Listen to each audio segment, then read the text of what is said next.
हरिपुर नाम का एक छोटा सा गांव था। इसी गांव में माधव नाम का एक गरीब लेकिन मेहनती आदमी अपनी पत्नी सोनाक्षी और अपने बेटे राजू के साथ रहता था। माधव एक मजदूर था जो गांव के एक बड़े सेठ गिरिधारी लाल के गोदाम में आटे की बोरियां उठाने का काम करता था। उन दिनों में ठंड और बारिश का कहर काफी ज्यादा पड़ रहा था। माधव, बहुत ज्यादा बारिश हो रही है। देखो, राजू भी ठंड से बुरी तरह कांप रहा है। अगर हमने कुछ नहीं किया तो यह बारिश और ठंड हमारी जान ही ले लेगी। तुम सही कह रही हो सोनाक्षी, ये बारिश तो रुकने का नाम ही नहीं ले रही। ऊपर से हमारी झोपड़ी की छत भी टपक रही है। माधव, कुछ तो करो। हमारा बेटा इस तरह ठंड में कांप रहा है।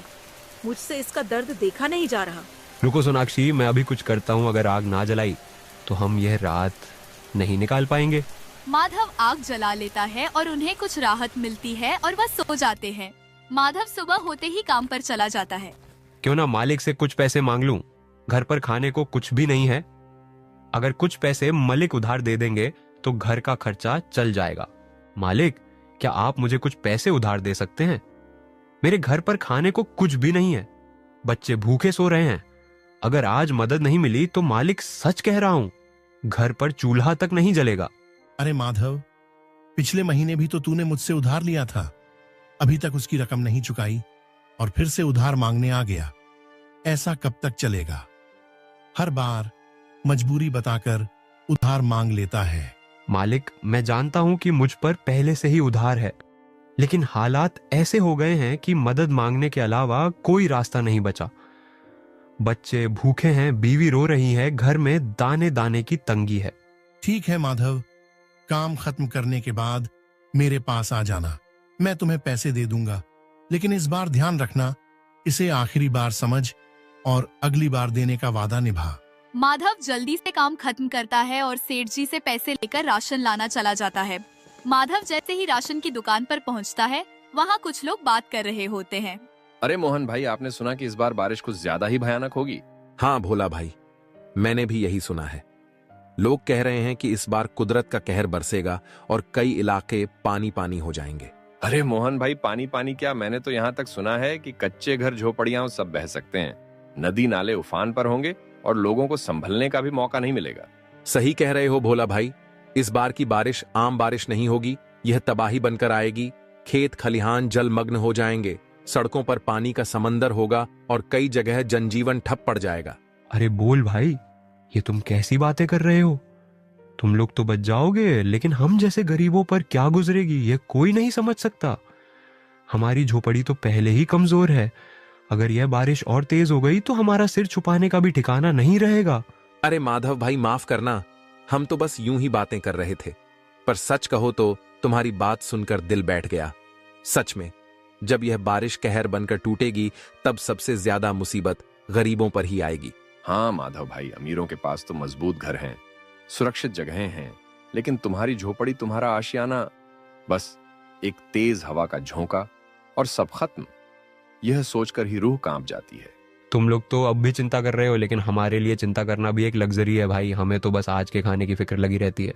सही कह रहे हो माधव भाई, इंसान की सबसे बड़ी मजबूरी होती है उसका भूखा पेट। चलो जो भी हो तुम बताओ, तुम्हें क्या लेना है? बस मुझे थोड़ा आटा दे दो भाई, घर में बच्चे भूख से बिलख रहे हैं। बारिश की चिंता बाद में करेंगे, पहले उनके लिए 2 वक्त की रोटी जुटानी है। माधव आटा लेकर अपने घर आ जाता है। सोनाक्षी, तुमने सुना आज की रात बहुत खतरनाक होने वाली है।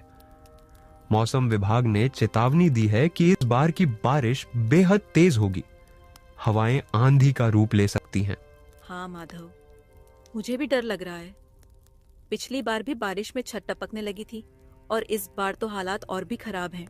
देखो सोनाक्षी, हम परेशान होकर कुछ नहीं कर सकते। अभी इस पर बाद में सोचेंगे। इस वक्त मेरा पेट खाली है और जब पेट खाली हो तो दिमाग सही से काम नहीं करता। तो पहले खाना लगाओ, उसके बाद हम बैठकर इस परेशानी का हल निकालेंगे। सोनाक्षी राजू और माधव को दोनों को खाना दे देती है। दोनों खाना खाकर लेट जाता है। जैसे ही रात गहरी होने लगती है, आकाश में काले बादलों का साम्राज्य फैल जाता है। ठंडी हवाएं सिहरन पैदा करती है। उसकी तेज रोशनी अंधेरे को चीरकर पल भर के लिए पूरी धरती को रोशन कर देती है। फिर अचानक एक जोरदार आवाज के साथ बिजली कड़कती है और सीधे माधव के घर पर गिर जाती है। पानी टपकने लगता है। ऊपर वाले, ये तूने हम पर कौन सा कहर बरपा दिया। पहले ही हम जिंदगी की मुश्किलों से जूझ रहे थे और अब ये नया तूफान। घर की दीवारें तो पहले ही कमजोर थीं, अब छत भी टपकने लगी। लगता है हमारी किस्मत में सुकून लिखा ही नहीं। माधव, यह वक्त रोने का नहीं है, कुछ करने का है। देखो, हमारा घर तो बचा ही नहीं, चारों ओर पानी भर चुका है। अगर बारिश यूं ही जारी रही तो हमारी मुश्किलें और बढ़ जाएंगी। हमें कुछ करना होगा, नहीं तो हम सब बीमार पड़ जाएंगे। पापा, ये बारिश कब रुकेगी? मुझे बहुत डर लग रहा है, कहीं हमारा घर पूरा गिर न जाए। डरने का समय नहीं है राजू, हमें मजबूती से खड़ा रहना होगा। आज की रात जैसे भी हो काटनी ही पड़ेगी, लेकिन सुबह होते ही मैं इस हालात से लड़ने का कोई ना कोई रास्ता निकालूंगा। ये बारिश हमें हरा नहीं सकती, हमें इस मुश्किल से बाहर निकलना ही होगा। जैसे तैसे करके वह रात गुजार लेते हैं। माधव, अब और नहीं, हम इस घर में ज्यादा देर तक नहीं रुक सकते। छत टपक रही है, दीवारें कमजोर हो चुकी हैं। अगर यह बारिश यूं ही जारी रही तो यह घर किसी भी वक्त गिर सकता है। हमें यहाँ से निकलना ही होगा। तुम बिल्कुल सही कह रही हो सोनाक्षी। अब यहाँ एक पल भी रुकना हमारी जान के लिए खतरा बन सकता है, लेकिन हमें जाने से पहले यह देखना होगा कि बाहर हालात कैसे हैं। मैं जरा यहीं तक जा रहा हूँ, इस बारिश और तूफान के बीच जाकर देखूंगा कि कोई मदद मिल सकती है। माधव जैसे ही मंदिर के पास जाता है, मैं देखता है वहाँ पर कोई बड़ा सेठ कंबल बांट रहा होता है। माधव भी कंबल लेने चला जाता है। सेठ जी, मैं बहुत ही गरीब हूँ, मेरे ऊपर दुखों का पहाड़ टूट पड़ा है। कल रात हुई तेज बारिश ने मेरी झोपड़ी को बहा दिया और अब मेरे पास सिर छुपाने तक की जगह नहीं बची। ठंड से मेरी हड्डियां कांप रही हैं, बच्चे भूख और सर्दी से रो रहे हैं। आपसे हाथ जोड़कर विनती करता हूँ। अरे भाई, मत दुखी हो, भगवान का दिया बहुत कुछ है और यही धन अगर जरूरतमंदों के काम न आए तो उसका क्या फायदा। हम ये कंबल बांटने के लिए ही लाए हैं ताकि ठंड में कोई गरीब परेशान न हो। तुम्हारी हालत देखकर मैं समझ सकता हूँ कि तुम्हें इनकी सबसे ज्यादा जरूरत है। ये लो, 2 नहीं बल्कि 3 कंबल ले जाओ ताकि तुम्हारे बच्चे भी ठंड से बच सकें। अगर और किसी चीज की जरूरत हो तो बेहिचक बताना। माधव कंबल लेकर अपने घर आ जाता। सोनाक्षी, मैं कंबल तो लेकर आ गया हूँ, लेकिन हम इस खंडहर जैसे घर में रहेंगे कैसे? देखो, इसकी दीवारें तक आधी गिर चुकी हैं, छत जगह जगह से टपक रही है। हमें कोई और ठिकाना ढूंढना चाहिए। माधव, डरने की कोई बात नहीं। यह घर टूटा जरूर है, लेकिन इसे फिर से खड़ा किया जा सकता है।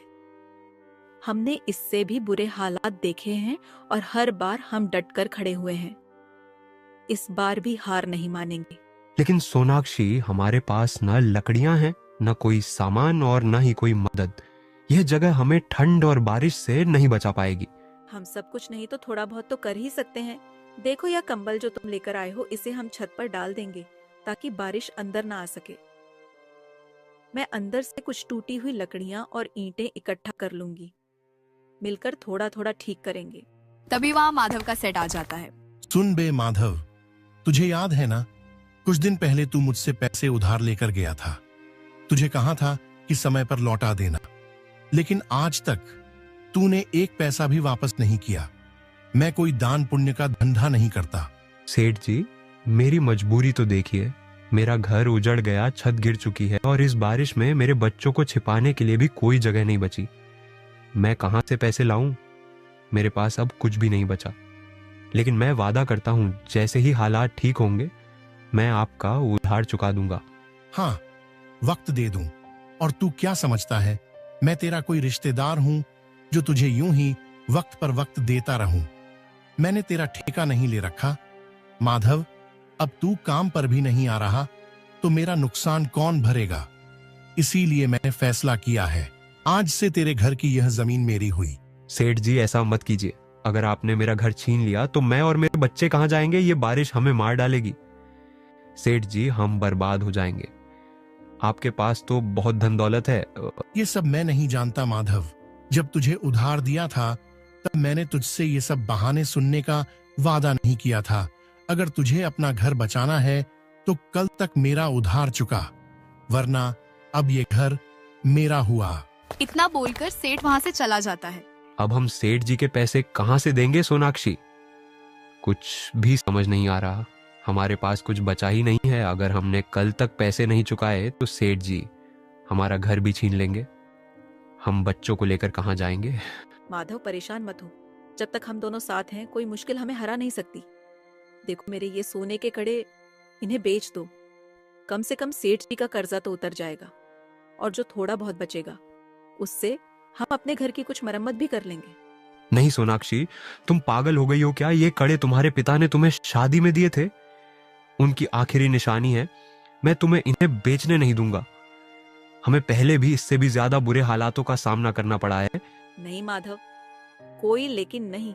ये कड़े किसी शौक के लिए नहीं, बल्कि हमारी जरूरत के लिए जा रहे हैं। और सुनो, जब समय बदलेगा हम फिर से इन्हें वापस ले आएंगे, लेकिन अभी इन्हें रोकना हमारी मूर्खता होगी। लो, इसे ले जाओ और सेठ जी के पैसे चुका दो।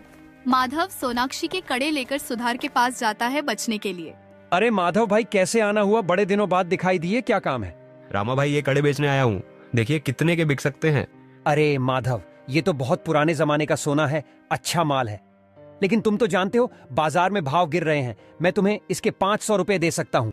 क्या सिर्फ 500 रुपए? रामा भाई, ये तो शुद्ध सोना है, मेरी पत्नी के मायके से मिला था। इसमें वजन भी अच्छा है, कम से कम इसका सही दाम तो लगाइए। देखो माधव, मैं तुम्हें बेवकूफ नहीं बना रहा। बाजार की हालत तुमसे छुपी नहीं है। इस समय कोई ज्यादा दाम नहीं देगा। हाँ, अगर तुम्हें और कहीं ज्यादा मिल रहा हो तो जा सकते हो, लेकिन मैं जानता हूं तुम जल्दी में हो और तुम्हें पैसे अभी चाहिए। अब बताओ, सौदा पक्का करें? ठीक है रामा भाई, आप ही ये कड़े ले लीजिए और मुझे पैसे दे दीजिए। माधव रामा से पैसे लेकर सेठ जी को देने चला जाता है। वह सेठ जी को पैसे दे देता है और अपने घर की ओर निकल पड़ता है। सेठ जी, वो माधव तो आपका पूरा उधार चुका गया। अब आप उसकी जमीन कैसे हथियाएंगे? अब तो कोई बहाना भी नहीं बचा। अरे श्यामू, यही तो असली खेल है। सीधे तरीके से कोई जमीन थोड़ी छोड़ता है। मैंने कुछ ऐसा सोच रखा है कि माधव खुद ही गांव छोड़ने पर मजबूर हो जाएगा। कैसे सेठ जी, कुछ बताइए भी। जैसे ही पहली बारिश पड़े, पूरे गांव में ये अफवाह फैला देनी है कि माधव श्रापित है। जब तक वो गांव में रहेगा तब तक गांव की बर्बादी तय है। बारिश की हर बूंद गांव को डुबाने आएगी और इसका जिम्मेदार बस माधव होगा। सेठ जी, आप तो बड़े ही चतुर निकले। ये अफवाह पूरे गांव में आग की तरह फैलेगी। लोग खुद ही उसे गांव से बाहर निकाल देंगे। बस यही तो मेरा असली दिमाग है। माधव गांव छोड़कर जाएगा और उसकी जमीन हमारी हो जाएगी। हाँ हाँ हाँ। सोनाक्षी, मैं सेठ जी के सारे पैसे चुकाया हूं। अब हमारा उन पर कोई कर्ज नहीं रहा। और हाँ, वाजपेयी जी के भी कुछ पैसे दे आया हूं। बस जो थोड़े पैसे बचे हैं उससे मैं सोचा हूं कि बारिश से पहले खाने पीने का इंतजाम कर लूं। सच कह रहे हो माधव? अब हमारे सिर पर सेठ जी का कोई बोझ नहीं रहा। हाँ सोनाक्षी, अब कोई हमें कर्जदार कहकर नीचा नहीं दिखा सकता। मेहनत की थी और मेहनत का फल मिला, लेकिन अभी हमें सोच समझकर कदम उठाना होगा। बारिश का मौसम है, कब मूसलाधार बारिश आ जाए कुछ कहा नहीं जा सकता। गांव के लोग कहते हैं कि इस बार की बारिश बहुत खतरनाक होगी, इसलिए जो पैसे बचे हैं। तुम ठीक कह रहे हो माधव, लेकिन बाहर के हालात देखे हैं। हवा तेज हो रही है, बिजली चमक रही है और पानी कभी भी बरस सकता है। ऐसे में बाहर जाना ठीक रहेगा क्या? देखते ही देखते यह बारिश पूरे गांव पर कहर बनकर टूट पड़ती है। घरों की छतें टपकने लगती हैं, नदियों का जलस्तर बढ़कर किनारों को तोड़ने लगता है। अरे भाई, ऐसी बारिश तो मैंने अपनी पूरी जिंदगी में नहीं देखी। चारों तरफ पानी ही पानी है। अगर यह बारिश यूं ही जारी रही तो पूरा गांव डूब जाएगा। हाँ भाई, बात तो तुम्हारी सही है। हालात बद से बदतर होते जा रहे हैं, लेकिन हम कर भी क्या सकते हैं? ये बारिश तो जैसे कहर बनकर टूटी है। पर तुम लोग जानते हो, ये बारिश किसी आम वजह से नहीं हो रही है। क्या मतलब? कैसी बातें कर रहे हो गोकुल? साफ साफ बताओ। अरे ये बारिश माधव की वजह से हो रही है। माधव? वो तो हमारे गांव का ही रहने वाला है। बेचारा सीधा साधा लड़का है, भला उसकी वजह से बारिश कैसे हो सकती है? तुम लोग शायद नहीं जानते, लेकिन मैंने सुना है कि माधव श्रापित है। जब तक वह इस गांव में रहेगा तब तक ये बारिश थमने का नाम नहीं लेगी। ये तुम कैसी अंधविश्वास वाली बातें कर रहे हो गोकुल? अंधविश्वास नहीं, सच्चाई कह रहा हूँ। बुजुर्गों ने कहा था कि अगर माधव गांव में रहेगा तो कुदरत का कहर इस तरह बरसेगा कि पूरा गांव तबाह हो जाएगा। और देख लो, यही हो रहा है। सभी गांव वाले माधव के घर पर जाते हैं, माधव को गांव से निकलने के। माधव, अब ये गांव तुम्हें और सहन नहीं कर सकता। हम सबको पता चल चुका है कि यह अनवरत बारिश तुम्हारी वजह से हो रही है। तुम श्रापित हो और तुम्हारी वजह से पूरा गांव संकट में पड़ गया है। नहीं काका, ऐसा मत कहिए। मैं कोई श्रापित नहीं हूं। मैं तो बस इस गांव का एक साधारण निवासी हूं। ये बारिश तो ऊपर वाले की मर्जी है।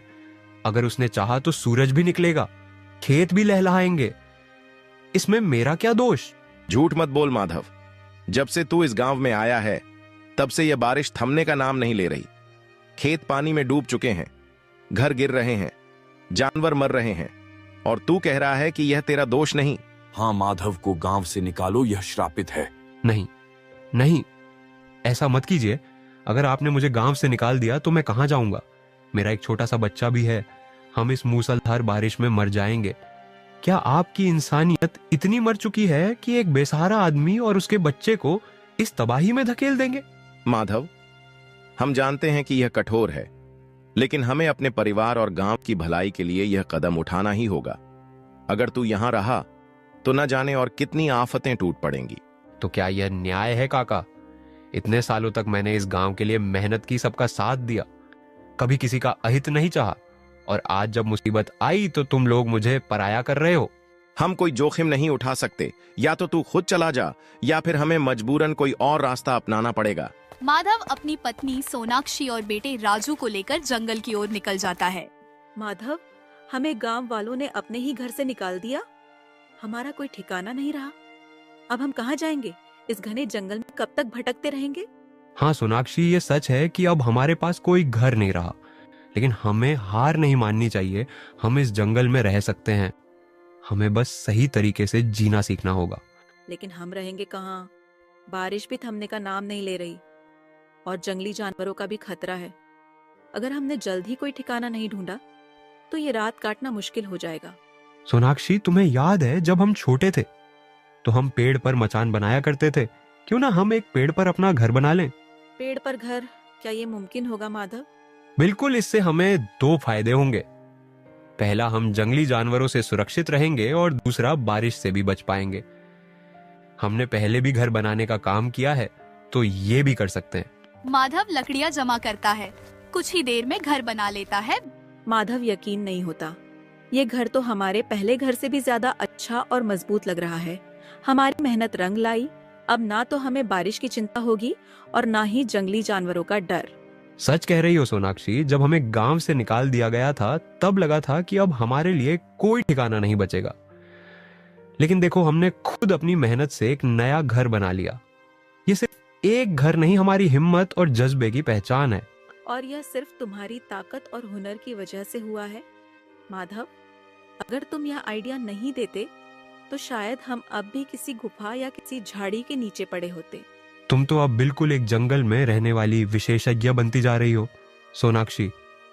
अच्छा, अब मैं थोड़ा जंगल में जाकर कुछ खाने का इंतजाम करता हूँ। शायद कुछ फल और जड़ें मिल जाएं। वही गांव में मूसलाधार बारिश लगातार हो रही थी, जिसकी वजह से पूरे गांव में पानी भर गया था। गलियों में पानी लबालब भर चुका था, खेत जलमग्न हो गए थे और लोगों के घरों में भी पानी घुसने लगा था।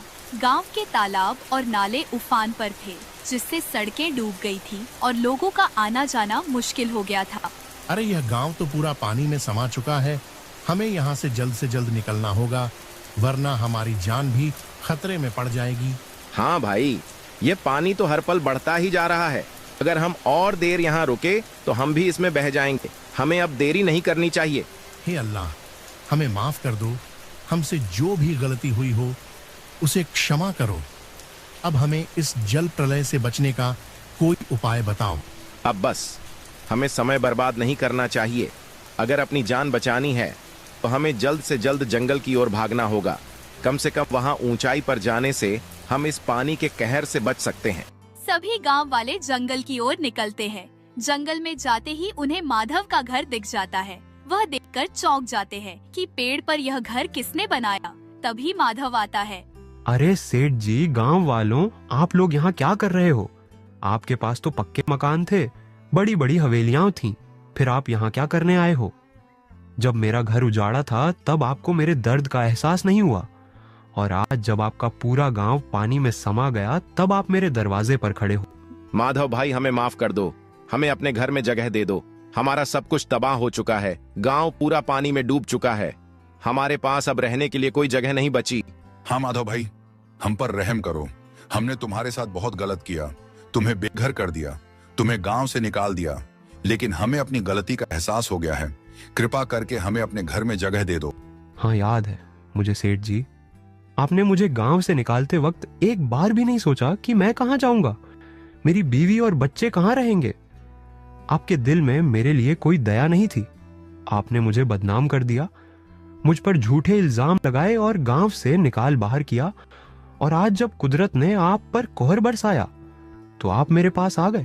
माधव भाई, हमें क्षमा कर दो, हमसे गलती हो गई, हमें अपने घर में जगह दे दो। हमारे छोटे छोटे बच्चे हैं, हमारी औरतें हैं, हमें बचा लो। ठीक है सेठ जी, मैं अपने दिल में इतनी नफरत नहीं रख सकता। ऊपर वाले ने मुझे सिखाया है कि बदले से बड़ा धर्म मानवता है। आप लोग अंदर आ सकते हैं, मैं आपको भी ऐसे ही घर बनाकर दूंगा जैसे मैंने अपने लिए बनाया है। तो इस तरह माधव ने सभी गांव वालों की जान बचाई और सभी को अपने जैसे घर